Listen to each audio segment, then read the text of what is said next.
Amém. Graça e paz, irmãos. Deus nos abençoe. Mas as perguntas o pastor está aí para responder. Já estou fazendo muito aqui, pastor. Deixa eu abrir ali para mim ver se eu não preciso ficar olhando para trás.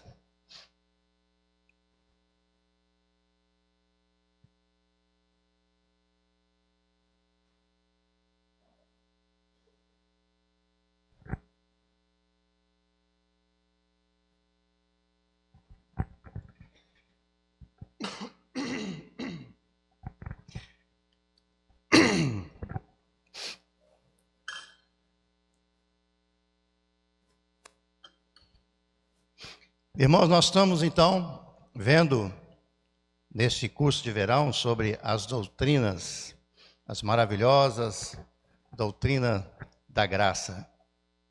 E nós já começamos, lá com a primeira palavra do pastor sobre as escrituras, depois sobre o primeiro tópico que foi a depravação total. Semana passada o Luciano falou sobre eleição incondicional. E hoje, na sequência, seria o L, Seria a expiação limitada, que eu acho que é o Max que vai dar posteriormente. E eu vou tentar passar para os irmãos hoje, então, a doutrina da graça irresistível, também chamada dentro da teologia reformada de vocação eficaz. E depois vem a perseverança dos santos, coroando assim toda essa corrente, daquela representação que está ali, da tulipe, assim denominado os 5 pontos do calvinismo, que não foi escrito por Calvino.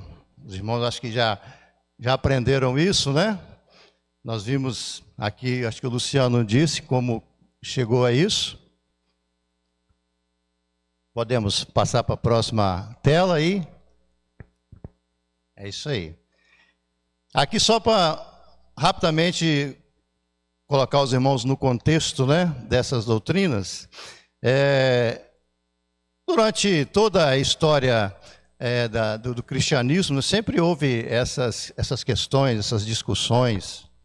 Começou lá com Agostinho, de Hipona, no ano 300 e pouco, ele falando sobre a soberania de Deus, e Pelágio falando sobre o livre-arbítrio, o mérito humano.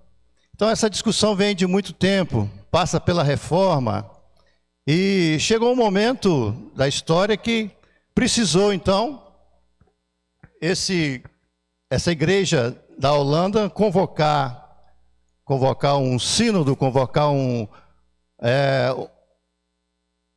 momento, uma reunião para discutir, então, o que estava acontecendo, que os seguidores de um tal de Jacob Armínio, que levantou algumas questões contra a doutrina calvinista, esse teólogo, professor de universidade de Lens, e precisou então que reunisse esse sínodo em 1618 para estudar e tomar uma posição sobre aquelas críticas que os arminianos, seguidores de Jacob Armínio, estavam levantando na época contra a teologia reformada, mais especificamente calvinista. E eles então apresentaram 5 pontos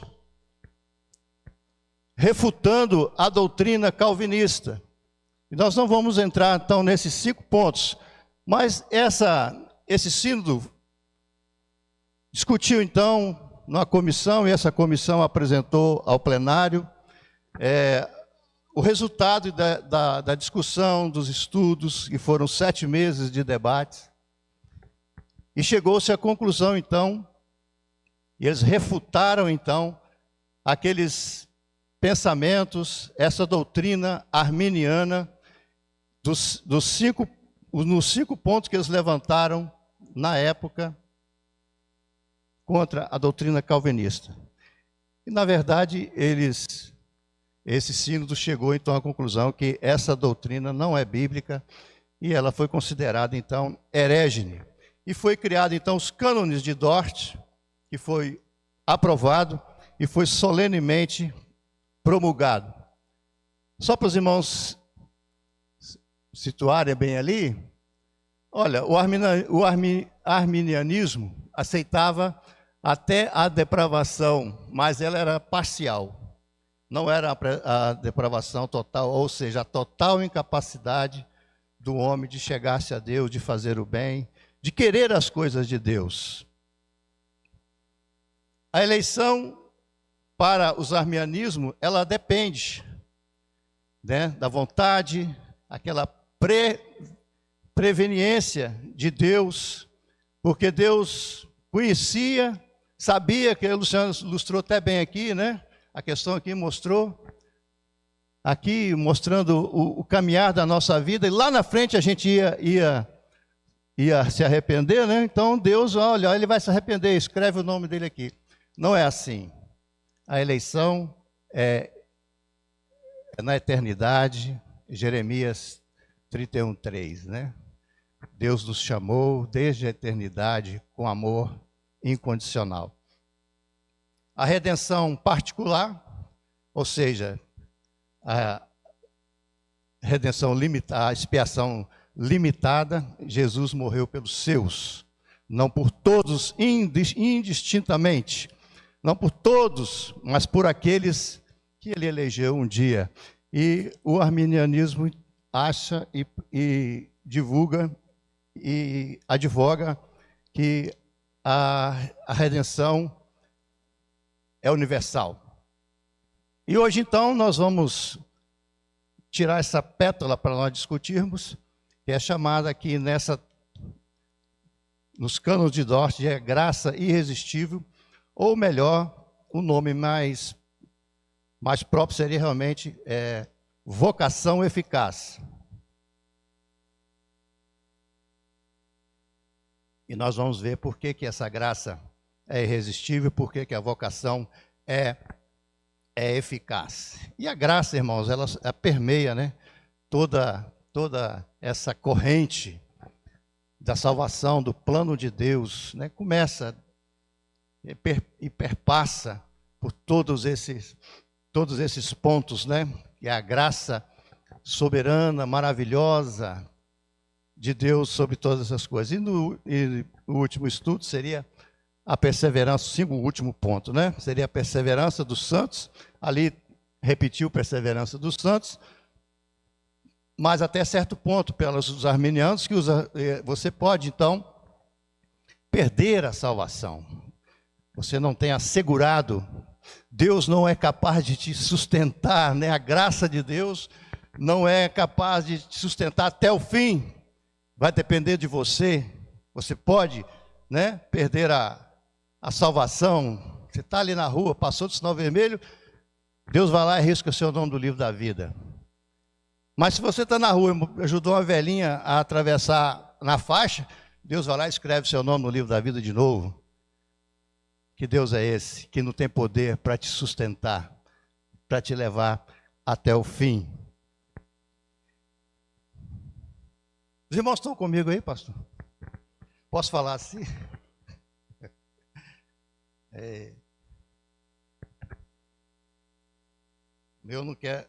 A minha tela não quer passar. Ô, telinha, não faz comigo não. Muda aí para mim. Irmãos, vamos abrir a Bíblia em Romanos, capítulo 8.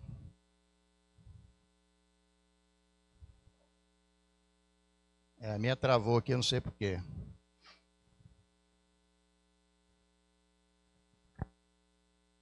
São tantos textos, irmãos. E quando a gente vai estudando esses temas, a gente vê como a Bíblia toda fala disso.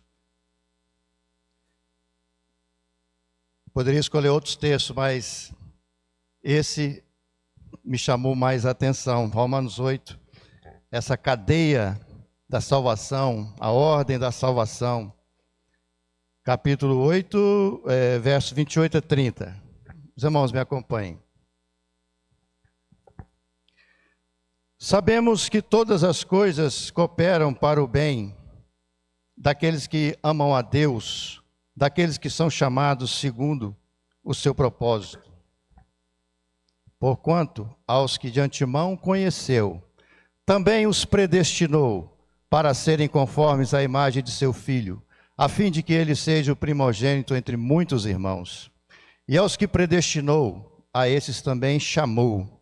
Aos que chamou, a esses também justificou. E aos que justificou, a esses também glorificou. Esse é o processo da salvação que nós encontramos aí nesse texto. Na teologia reformada, a salvação não começa no homem, mas em Deus.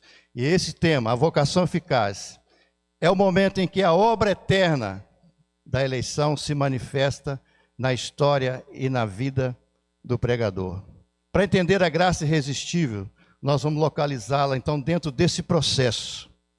A salvação então é um processo de Deus unitário, dividido em etapas. Tudo começa na eternidade, com a eleição incondicional.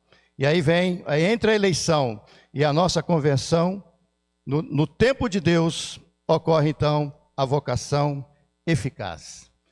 Então Deus, no seu plano maravilhoso, na sua soberania, na sua graça, escolheu você e a mim. Irmãos, não porque eu e você somos bons, porque quando Deus nos escolheu, nós éramos e somos iguais a todos. Os que se perdem, os que vão para o inferno. Não tem mérito nenhum em mim e em você. Não existe nada de bom que pudesse despertar os olhos de Deus e dizer: aquele ali é um camarada bom, tem um coração grande, eu vou chamá-lo. Irmãos, nós não entendemos, nós não compreendemos, mas nós agradecemos a Deus, glorificamos a Deus, porque eu e você estamos no coração de Deus desde a eternidade. E Ele faz isso então, e para que no tempo dele isso aconteça, Ele nos chama, Ele nos vocaciona. Pode ser hoje, pode ser amanhã, pode ser lá na frente. Mas se você é um eleito de Deus, a vocação em você será eficaz. O chamado de Deus para você não vai falhar. Cantamos aqui, sua graça nunca falha. A graça é irresistível, nós vamos ver por que ela é irresistível. No tempo de Deus, o Espírito Santo vai trabalhar no seu coração, ou no coração daquele que você ora por ele, e o milagre vai acontecer. A morte vai virar vida. Os pecados serão perdoados.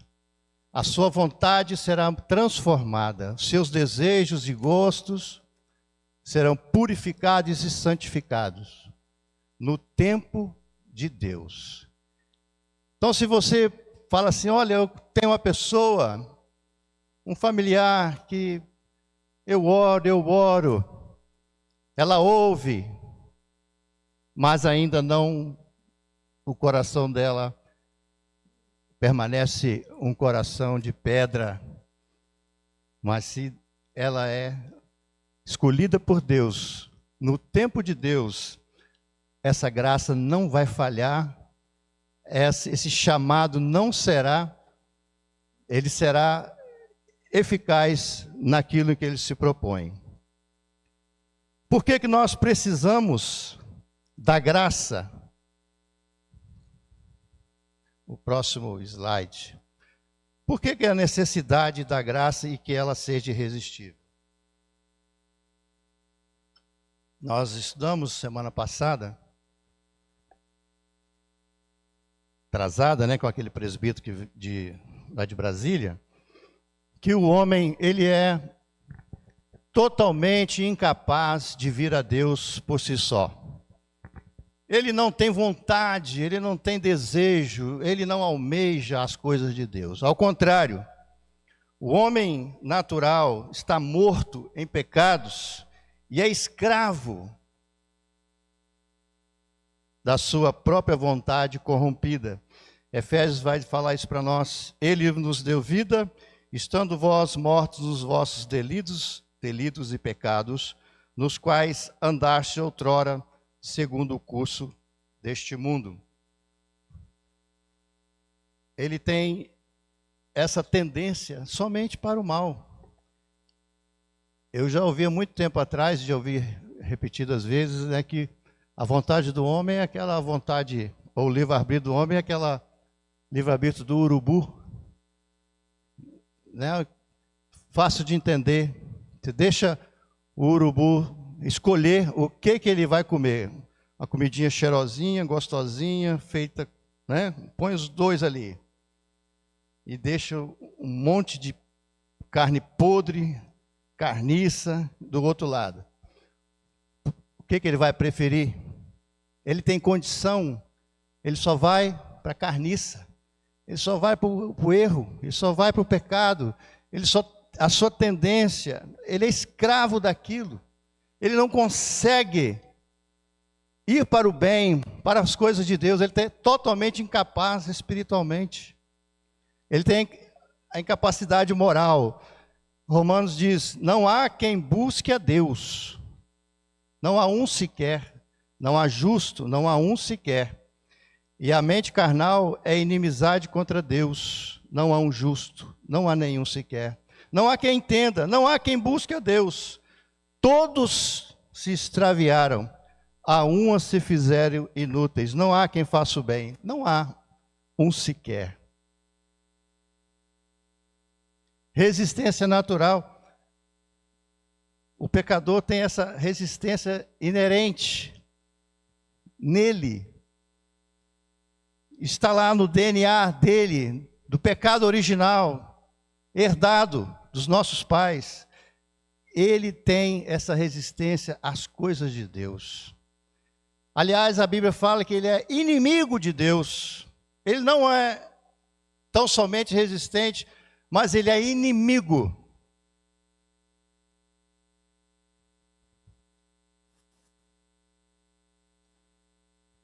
Então, irmãos, se Deus não quebrar isso, se Deus não destruir isso no coração do homem, ele jamais, pela sua vontade, pelo seu livre arbítrio, ele jamais vai querer a Deus. Jamais. Nunca ele tem condições de buscar as coisas de Deus. Todos os seres humanos resistem naturalmente o Espírito Santo. Pedro, trazendo um histórico do Antigo Testamento, citando Moisés, lá em Atos 7, 51, ele vai falar isso, olha, vós sempre resistis ao Espírito Santo. Vocês, isso aí está falando uma questão, trazendo do povo judeu, não a questão da capacidade de resistir, mas é historicamente o resultado da história de Israel é que eles resistiram a Deus. Homens de dura cerviz, incircuncisos de coração e de ouvidos,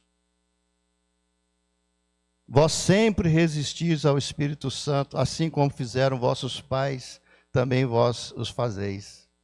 Porque muitos são chamados, mas poucos são os escolhidos. Spurgeon disse, a vontade humana é tão desesperadamente fixa no mal. É uma constatação.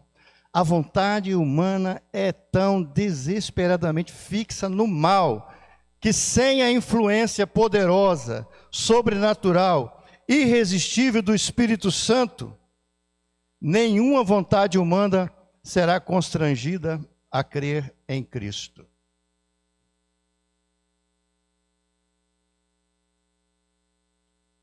grande constatação e verdade, irmãos. O pecador, o homem natural, jamais vai cair em si assim, do nada, se Deus não agir, se não houver do alto uma intervenção. É o que Jesus falou com Nicodemos: importa-vos nascer de novo. Você tem que nascer, não da carne, nem do sangue, mas nascer do alto. Então precisa vir do exterior. No interior de Nicodemos, nem nenhum de nós conseguimos produzir em nós um novo nascimento, um ressuscitamento. Nós não conseguimos ressuscitar a nós mesmos se do alto não vier uma ação fatal, decisiva de Deus para operar em nós essa mudança de comportamento. Dentro desse tema, irmão, nós temos que fazer aqui uma diferenciação da graça, do chamado geral e do chamado eficaz. O chamado, irmãos, o instrumento do chamado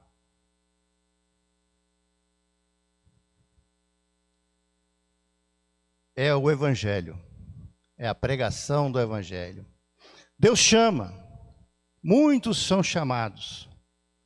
Jesus disse: ide por todo mundo, pregai o Evangelho a toda criatura. Esse é o chamado geral, é o chamado do Evangelho, é o chamado que é ordem de Deus, porque alguns já podem começar a perguntar: mas para que pregar o Evangelho, né? Se é Deus é quem chama, se é Deus é quem convence. Mas é o instrumento, é a forma, é como Deus escolheu. E se Ele escolheu, é o modo eficaz da pregação do Evangelho. O chamado vem pela pregação do Evangelho. É o que atesta Romanos 10, 17, né? A pregação, a fé vem pelo ouvir, e ouvir a palavra. Então nós não podemos abrir mão de jeito nenhum de achar que, não, Deus no tempo, no espaço, vai então agir na vida daquela pessoa. Eu não preciso testemunhar, eu não preciso pregar, eu não preciso insistir, eu não preciso falar nada, porque quem faz a obra é o Espírito Santo. Na verdade mas através de você, da sua palavra, do seu testemunho, no momento de Deus, Ele vem e toca no interior. Na pregação, ouvi isso ontem, tem 2 ministros que atuam na pregação. Eu aqui estou sendo um ministro, estou falando, todos estão ouvindo. Talvez alguns estejam dormindo, talvez alguns estejam longe daqui. É o ministro natural falando, é o pregador falando, é a internet, as pregações do Hernandes, do pastor Augusto Nicodemo, falando a todo mundo, falando. Muitos estão ouvindo, mas poucos entenderão, poucos serão tocados. Então esse outro ministro que fala também é o Espírito Santo. O Espírito Santo também está aqui falando, mas quando ele fala ao coração, essa pessoa entende, essa pessoa começa a abrir os seus olhos, as trevas dos seus olhos são tiradas, a luz raia em seu coração. É o ministro Espírito Santo, não o ministro Franz, Fábio, é o ministro que fala. Então Deus escolheu a pregação como instrumento pelo qual o Espírito Santo atrairia os eleitos. Por um lado, a pregação do Evangelho realiza esse chamado geral, que é a oferta da salvação dirigida indistintamente a todos. Por outro lado, a pregação é usada como instrumento pelo qual o Espírito Santo chama eficazmente os eleitos. A mencionada operação sobrenatural de Deus, pelo qual ele nos regenera, de modo nenhum exclui e anula o uso do evangelho, que o muito sábio Deus ordenou para ser a semente da regeneração e o alimento da alma. Lá o capítulo 3 e 4 dos cânones de Dort. Então Deus realiza a sua obra pelo chamado. Então nós temos dois tipos. Parece repetitivo, né, irmão? Mas a gente tem que ir enfatizando, né? Uma crescente aí, parece repetitivo. Então nós temos dois chamados, ou duas vocações. O chamado vocação externa, ou chamado geral, é essa pregação, que é dirigida indistintamente às pessoas. E, frequentemente, é rejeitado.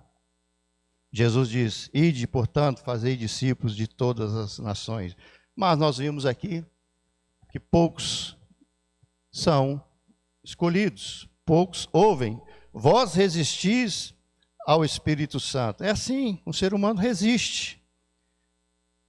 O ser humano não quer nem saber de Deus e das coisas de Deus. Mas existe o chamado. Além do chamado geral, o chamado interno, ou a vocação eficaz, que é algo que Deus faz milagrosamente no coração daqueles que Ele elegeu lá antes da fundação do mundo. Paulo fala do caso de Lídia, no capítulo 6, 16 de Atos 14, que Lídia era temente a Deus. Olha, interessante, ela é temente a Deus. Mas diz que o Espírito Santo abriu o seu coração para que ela entendesse. Veja, alguém leia para mim então, Atos 16, 14.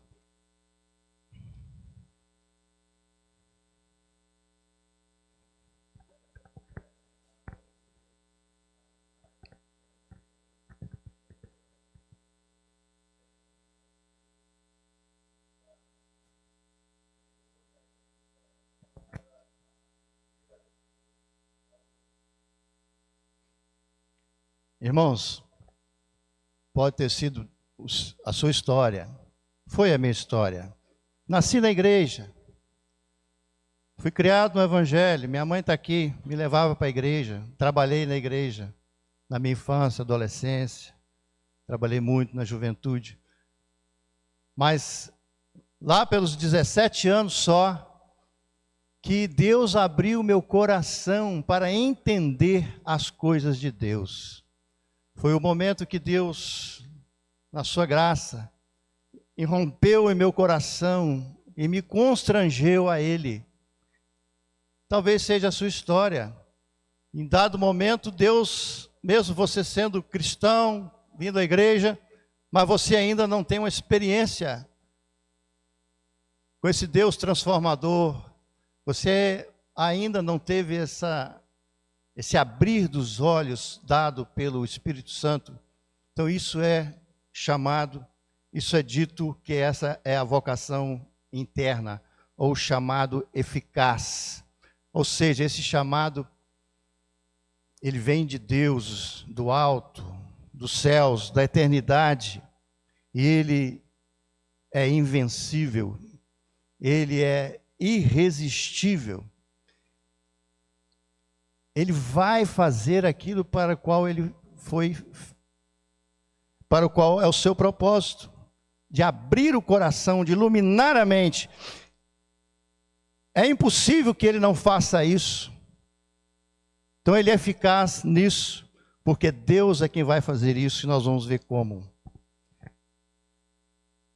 Então o chamado eficaz não é para todo mundo, é para os eleitos. O chamado não é eficaz, não é algo que eu quero atender, ou que eu não sou tão mal assim, como diz os arminianos, eu não estou tão depravado assim, eu não sou tão assim, eu sou doente, mas eu não estou morto, na verdade. Então eu ainda tenho alguma condição de... Não. Isso é obra do Espírito Santo direta de Deus na nossa vida. E ela produz em nós, então, a regeneração, produz a fé e o arrependimento. Calvino diz assim: ainda que nosso Pai Celeste convide todos os homens à fé pela voz externa, ou seja, pela pregação, contudo, por seu Espírito, não chama eficazmente a ninguém para salvar, senão aqueles a quem determinou salvar.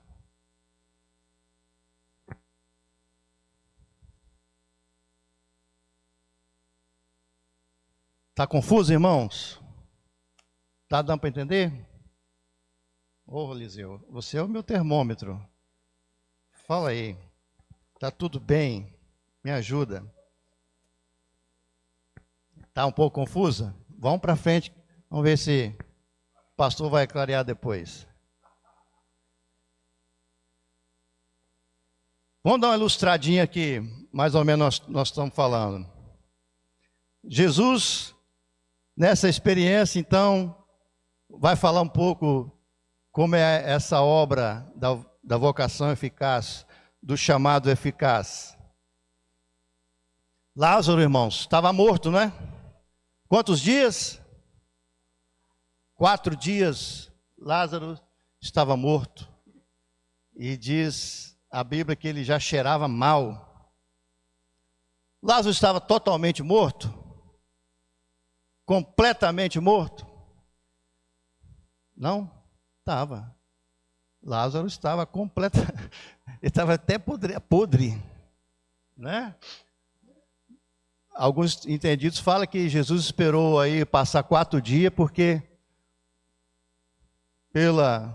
poderia até o 3º dia acontecer alguma coisa ainda, né? Algum fator natural acontecer lá e a pessoa não está realmente morta, mas então Jesus espera 4 dias. E ele então está mortinho da Silva. Ele está completamente morto. Ele não está doente, não está em coma, não está respirando por aparelhos, ele, né, inconsciente, não, ele está morto, completamente morto. Ele é capaz de ouvir alguém? Você pode chegar lá com o megafone mais poderoso do mundo, gritar: Lázaro! Quem falou comigo?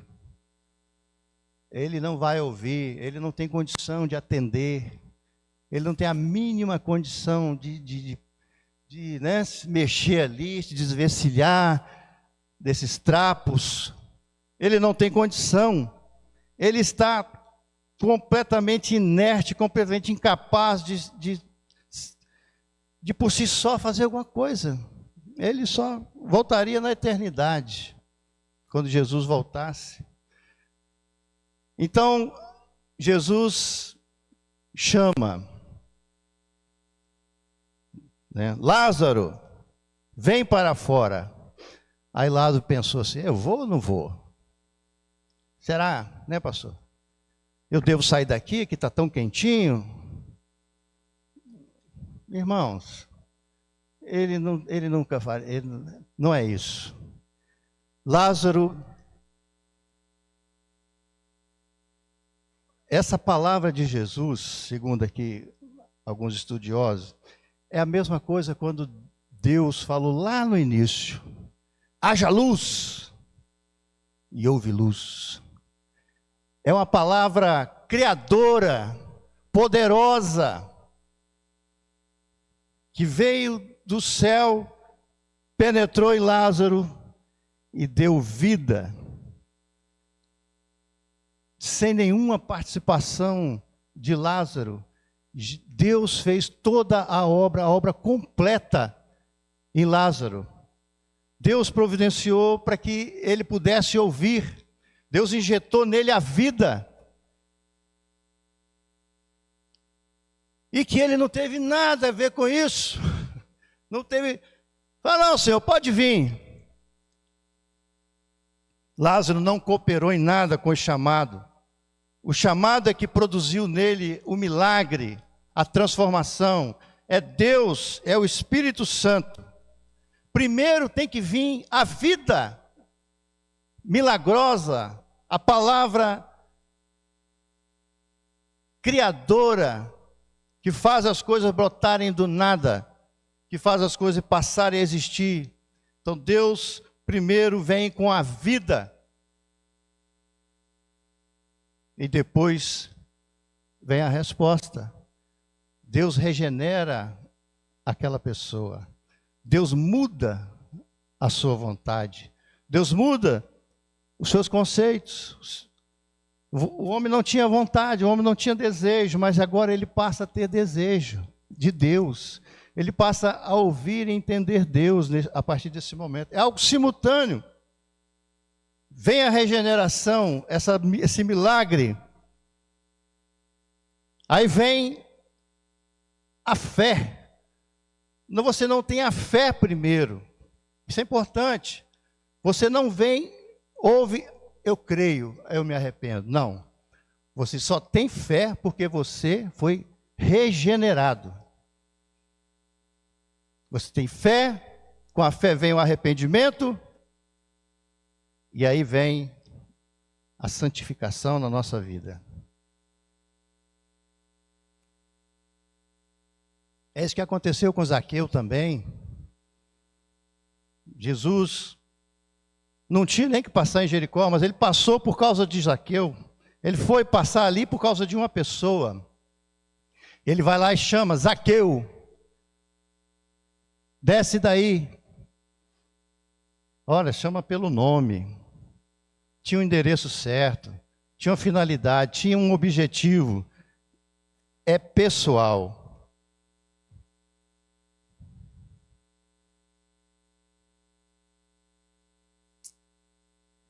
Ainda que o vosso Pai Celeste convide a todos os homens à fé pela voz externa do homem, contudo, por seu Espírito, não chama eficazmente a ninguém para salvar, senão aqueles a quem determinou.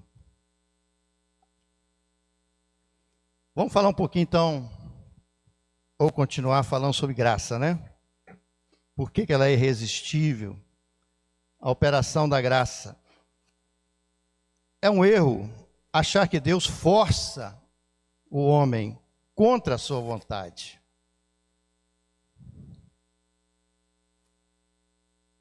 A vocação ou o chamado de Deus não é uma coação ao homem. Deus não trata ninguém como robô. A graça irresistível, ela não violenta a vontade da pessoa, mas ela transforma a vontade da pessoa. Ela muda a pessoa. Esse texto aqui é fantástico, irmãos. Gostaria de ler. João 6.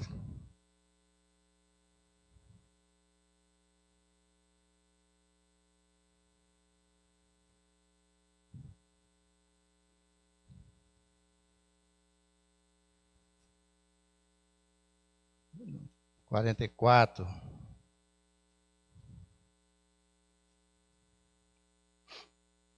João 6,44. Ninguém pode vir a mim se o Pai que me enviou não o trouxer, e eu o ressuscitarei no último dia. Vou ler aqui também o João 6,37. Todo aquele que o Pai me dá, esse virá a mim. E o que vem a mim, de modo nenhum lançarei fora. O 65. Por causa disso é que eu vos tenho dito: ninguém pode vir a mim, se pelo Pai não lhe for concedido.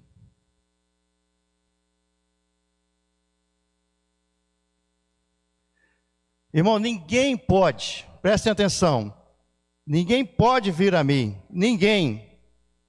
Deus não está abrindo exceção aqui para ninguém. Ninguém vai a Deus tá? Ninguém escolhe a Deus. Ninguém consegue, pelo seu conhecimento intelectual, pela sua capacidade, né? Bonzinho, pessoa do bem. Ninguém pode, é um negativo absoluto, não tem nenhuma exceção aqui. Ninguém pode. O que é esse pode aqui? Ninguém tem capacidade. Não é permissão, não. Né? Você tem permissão, não é isso. Você não tem capacidade. Ninguém tem capacidade moral, espiritual, para ir a Deus. Ninguém tem essa capacidade. O problema, irmão, não é a falta do convite externo, mas é a ação interna. O problema é interno. O homem não tem capacidade, não pode, não está habilitado, não tem condições em todo o seu ser de ir a Jesus. Ninguém, se o Pai não o trouxer, se o Pai não o levar, se o Pai, em outro lugar vai falar, atrair. E aqui no grego, não vou me arriscar a pronunciar, mas se o Pai não o trouxer, esse verbo, ele tem um sentido de puxar, ele tem um sentido de atrair com força, de trazer com a força fenomenal, que não pode ser resistida, que ninguém tem força contrária de resistir. É aquela atração que Deus fala lá em Jeremias 31:3, com benignidade te atrair, uma atração que arrasta.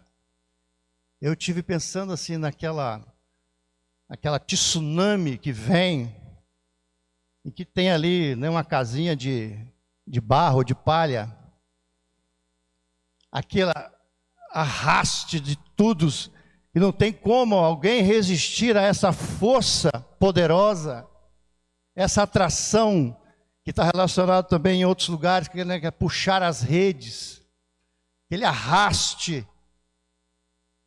Deus faz isso, é um ato eficaz, poderoso, soberano de Deus, que compele o homem a Jesus, que leva a pessoa a Jesus, porque ninguém pode ir se o Pai não fizer isso. Não é um chamado persuasivo, de convencimento, de boa vontade. Não é um convite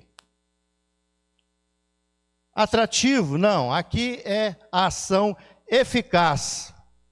É aquele tipo de atração que vai resultar no efeito que se espera, no objetivo que se espera, que é atrair e trazer a pessoa. Isso é a ação soberana de Deus.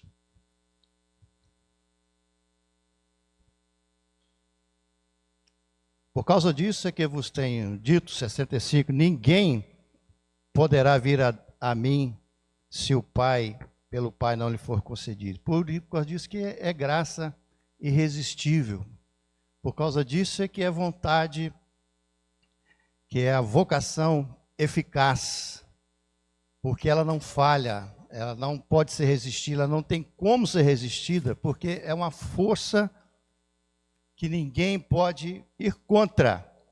É a mudança de disposição. O Espírito Santo vai tirar então aquele coração duro, empedernido, e vai dar agora um coração de carne. É aquele momento em que o Espírito Santo vai iluminar o entendimento e inclina a vontade do homem para aquilo que é bom. Dar-vos-ei coração novo, porei dentro de vós espírito novo. tirarei de vós o coração de pedra, e vos darei um coração de carne. Às vezes carne aqui a gente não tem uma ideia negativa, né, de carne. É na carne, está na carne. Mas aqui é para contrastar, né, com pedra, duro, empedernido, insensível. E quem é que faz isso? Sou eu que vou lá no médico, muda meu coração.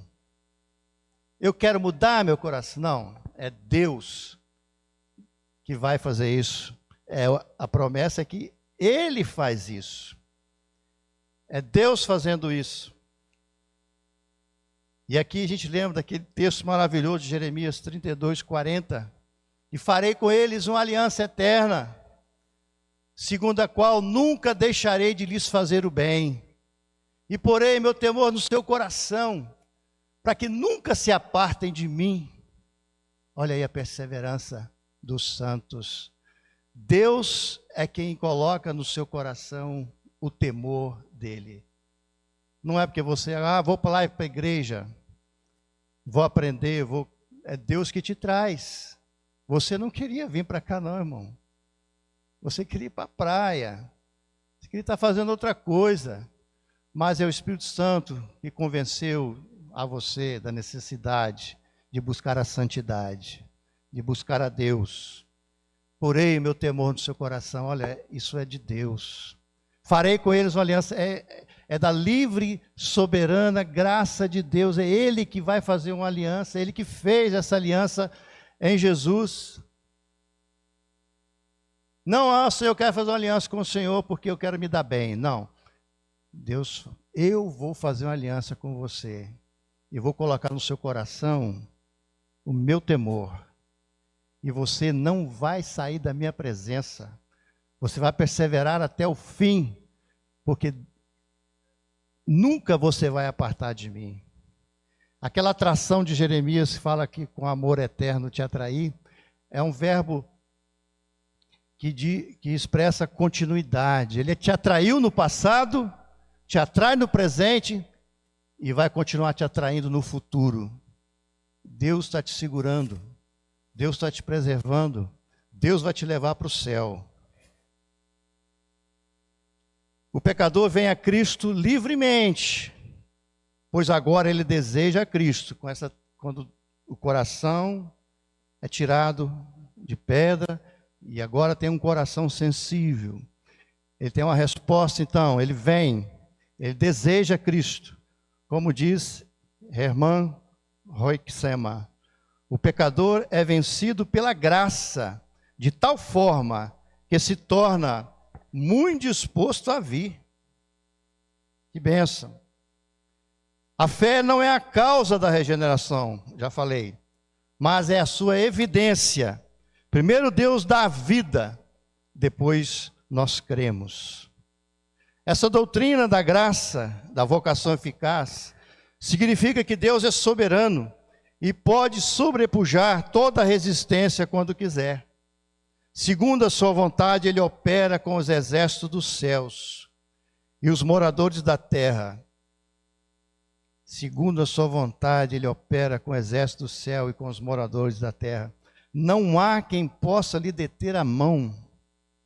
Olha a soberania de Deus. No céu está o nosso Deus. Tudo faz como lhe agrada. Quando Deus empreende cumprir o seu propósito soberano, não há resistência. Ninguém pode resisti-lo. Eu vou ter que pular algumas coisas.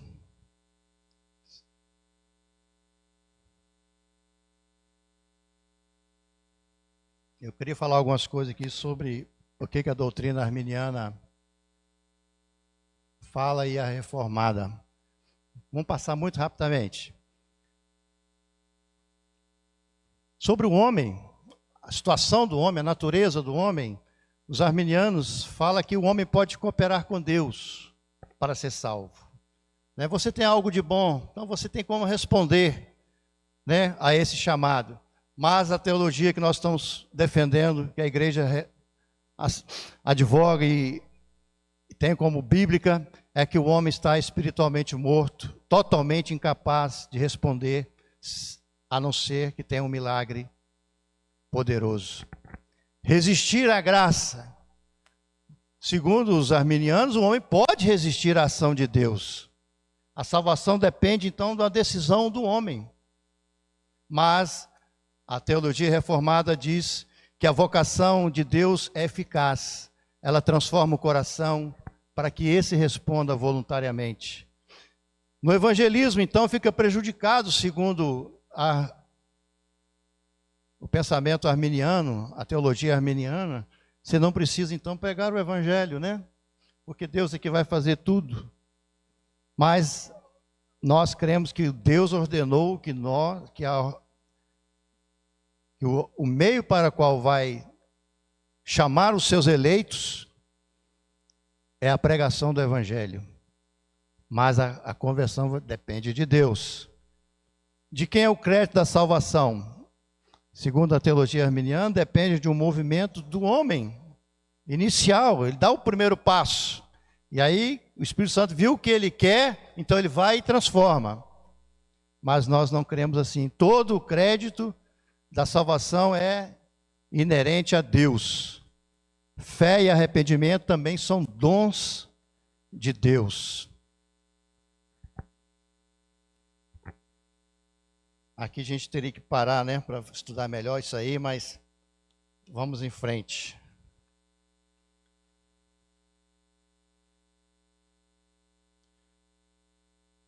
Os irmãos estão convencidos de que o chamado de Deus é eficaz, que ele não pode falhar, que ninguém pode resistir a ele? Os irmãos têm essa convicção de que Deus é quem transformou seu coração, e não você quis um dia, não você decidiu um dia, eu vou seguir a Cristo.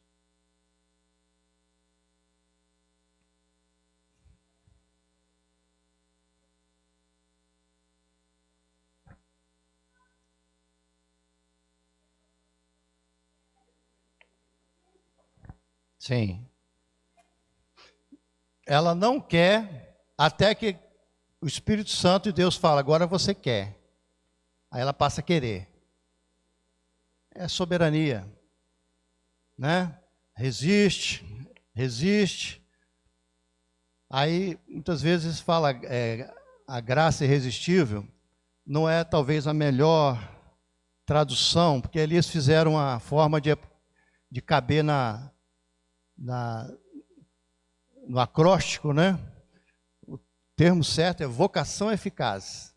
É a doutrina da vocação eficaz. Só um minutinho, tá aí.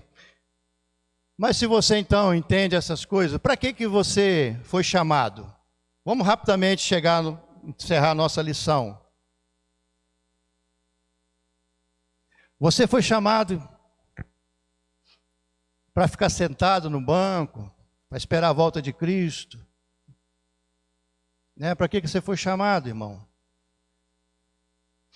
Né? Jesus falou que nos chamou, nos designou para que nós pudéssemos ser frutíferos, ativos, pudéssemos ser gratos a Ele por esse chamado, pudéssemos glorificar a Deus, exaltar a Deus, porque eu estava nos planos de Deus, desde a eternidade, desde os tempos eternos. Jesus, Deus me chamou e depois enviou Jesus, depois o Espírito Santo agiu no meu coração. Mas Deus nos chamou para termos comunhão com Ele. Fiel é Deus pelo qual fosse chamados à comunhão do seu Filho. Querido vocacionado e eleito, você tem comunhão com Deus? Você tem tido intimidade, amizade, familiaridade com Jesus? Ou você acha que a comunhão com Deus é só na igreja? É só vir aqui aos domingos que você está assim, plena comunhão?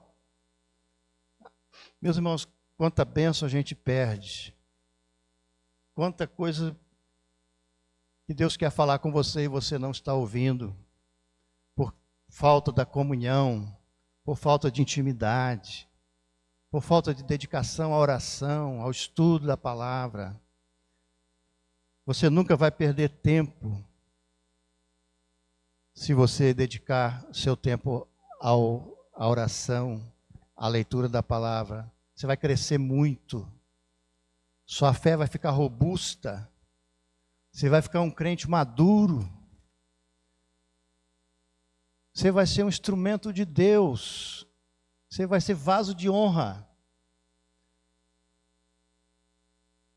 Deus nos vocacionou para que tomemos posse da vida eterna, para o qual também foste chamado. Tome posse da vida eterna. Você foi chamado para isso. Reino e glória, para viver de modo digno de Deus, que vos chama ao seu reino e glória. 1 Tessalonicenses 2:12. Você é vocacionado para viver de modo digno. Né? Tem o texto de Pedro que fala, você tem que provar a sua vocação. Né? Se você realmente está na fé, nós somos desafiados a isso. Né? Porque um vocacionado não vive por aí dando rasteira nos outros, passando Pix sem fundo. Agora não tem Pix sem fundo, é cheque sem fundo. Não fica enrolando as pessoas. Não fica aí tratando, né, as pessoas como coisa. Dignidade de um vocacionado, de um eleito de Deus. Cristo morreu, sofreu em vosso lugar, deixando-vos exemplo para seguir os seus passos. 1 Pedro 2:21. Você foi chamado para isso, para seguir o exemplo de Jesus. Olha quanta coisa. Deus chamou a santidade. Deus nos chamou não para a impureza, e sim para a santificação. Esse é um processo que você participa, né, pastor? A santificação é algo que você participa. Aí sim, você tem participação, porque a Bíblia fala que nós temos que crescer, né? Temos que caminhar a caminhada da santificação. Deus nos chamou para a impureza, e sim para a vocação. E por fim, prossigo para o alvo, para o prêmio da soberana vocação de Deus em Cristo. Você vai receber o prêmio do seu chamado, porque Deus está trabalhando na sua vida e conduzindo você.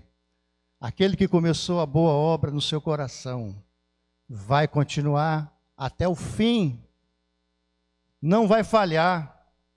Você não vai decair da graça, como as pessoas falam, né? Você não vai perder a salvação. Deus é poderoso. Aquele que tem poder para começar, ele não tem poder para terminar? Deus é o Todo-Poderoso. Deus é o Todo-Poderoso. Aí a gente vê a harmonia na Trindade, né? O Pai escolhe soberanamente os eleitos desde a eternidade. Esse plano maravilhoso. O Filho realiza essa redenção para os seus escolhidos. O Espírito Santo aplica essa redenção de forma eficaz e irresistível nos eleitos. O propósito da eleição divina é infalível e perfeitamente executado. Todos o que o Pai me deu virá ao Filho. Todos os que o Pai deu ao Filho virão a Ele. Todos que o Pai deu vai até Jesus. A graça divina da regeneração faz a vontade reviver espiritualmente, traz-lhe cura, corrige, adobra de forma agradável e ao mesmo tempo poderosa. Está lá nos cânones de Dort. Aqui nós vimos a ação de Deus só de Deus. Não tem participação humana, que é nós chamamos de monergismo. Mono, uma pessoa, um só. É o monergismo na vocação de Deus, da vocação eficaz. Não existe sinergismo, ou seja, não existe participação. Você não age de acordo com as forças, com as energias, uma se complementa a outra, não há sinergia, há monergia. Deus faz sozinho. Por causa disso, toda a glória da salvação pertence ao reino, ao Redentor soberano. A soberania de Deus e a liberdade restaurada do homem se encontram. Aqui uma harmonia. A doutrina da vocação eficaz assegura que o propósito da eleição divina é infalível. No chamado eficaz, o Criador triunfa sobre a morte da criatura. Que diante desse mistério da vontade divina, mistério, as coisas secretas, né? Os atributos secretos são secretos. Eu não conheço. Que diante desse mistério da vontade divina, sejamos constrangidos a uma adoração profunda e gratidão eterna. Irmãos, pastor, 10h40. Alguém tem alguma pergunta para o pastor?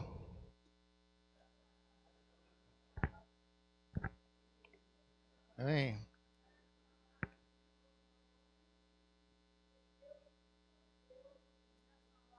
Tema mais complexo, assim, mais... Repete, irmão. Repete aí, porque o pessoal está de casa, temos lá umas...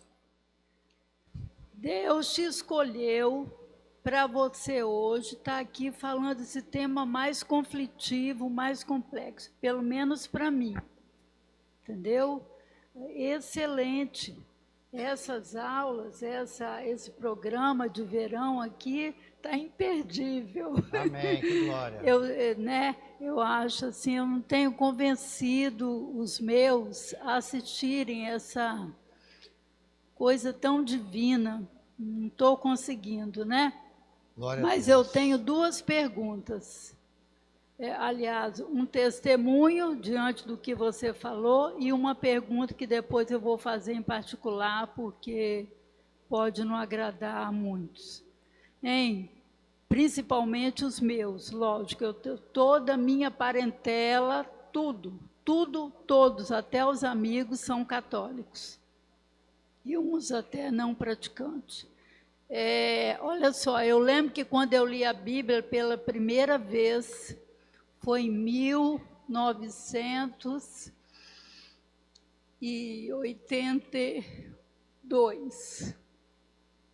82, eu li todinho, porque eu ganhei a Bíblia. Eu fiz um curso, um santuário de Bíblia. Então, eu falei, eu quero ler um curso de 3 meses. Eu quero ler. E eu ganhei. Foi meu marido que me deu a Bíblia. Muitas horas, muitas vezes ele se diz ateu. Mas ele me deu. Então, em 81, 82, eu não me lembro exato agora, eu li a Bíblia todinha. Comecei 1º de janeiro. Só não li o Apocalipse, porque eu achei muito complicado e eu falei, eu não vou ler. Isso. Foi em 81. Bom, em 82, aí eu comecei a procurar. Veio 82, 83. Aí eu falei, nossa, a Igreja Católica não está de acordo com a Bíblia. Tá, eu vi isso aí. Eu fiquei em silêncio, procurando, fui ali, fui aqui. E aí, no dia que eu vim aqui, França, eu pedi a Deus, eu quero a certeza que eu vou te seguir. E aí eu estava sentada ali, ó, mais ou menos onde está Natanael e a esposa dele. E o Senhor me tocou. Ele me tocou, veio dos pés, assim, eu fui sentindo aquela coisa estranha.